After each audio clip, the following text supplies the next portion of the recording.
A nonprofit that honors America's greatest generation hits a major milestone. Honor Air, which takes World War II veterans on an all-expense paid trip to their memorial in Washington, made its 300th flight from Asheville this year. News 13's Emma Wright was on that flight and takes a look at the program's progress and where it's going next. I entered the service in 1943. Everything I've got on is original. We went to England first. You had to be 21 to get in the nurse corps. I was 21 on the 1st of June. I went in on the 1st of July. I was in the U.S. Navy 1943 till about 45.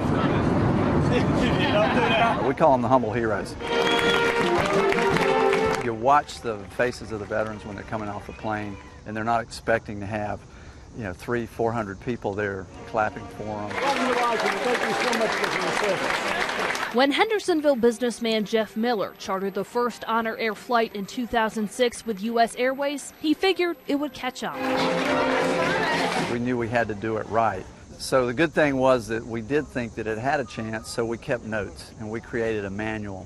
The first one was about 7 pages long, and it was called Honor Air for Dummies. Welcome to D.C. Third bus on the right. 7 years later, there are honor flights departing from 41 states. Nearly every day, members of America's greatest generation are visiting Washington, the capital of the nation they worked so hard to defend.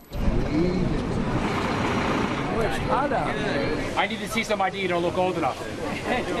These guys look old enough, but you don't look old enough to be a World War II veteran. It brought back so many memories, it just opened everything up again about the war. This is your memorial. Remember that. You can describe this as the World War II memorial like I do, but this is your memorial. I think it's wonderful, and I appreciate all the people that have worked so hard to put it together. Famous people said Harry Truman. Evie Haggart was a battlefield nurse during the Battle of the Bulge. She learned about the Honor Flight program from a fellow vet at her retirement home in Arden. I thought it was very impressive, and it was the first time I had seen it. Perfect. Thank you, ladies. Imagine giving someone a touch of heaven. How can you feel but just euphoric? And that's Normandy right there. Yep. I saw her and yelled at her. She came in. Mary Pettinato runs Honor Flight Chicago. She met Jeff Miller on a trip to D.C. with her dad. We saw Jeff Miller and Honor Flight hubs from all over the country. And I said, when I get back to Chicago, I want to start one in Chicago. 90 to 100 vets fly from Chicago every month. When we've exhausted the supply of World War II veterans who can fly with us, we'll begin flying our Korean War veterans, or Korea War veterans, and then our Vietnam veterans. All right, 1, 2, 3 now. Ideally, everybody could go right into the Korean veterans and the Vietnam veterans, but the problem comes in is the dollars and cents, and with the economy as it's been, it's amazing to me that all these programs have still continued to do so well. You have a good day?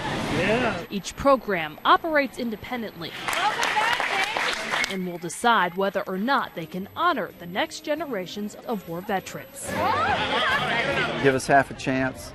We'll jump right in and honor the Korean veterans who did just as much, and the Vietnam veterans who did as much and were really mistreated when they came back. The desire's there, we just have to get the organization and the dollars.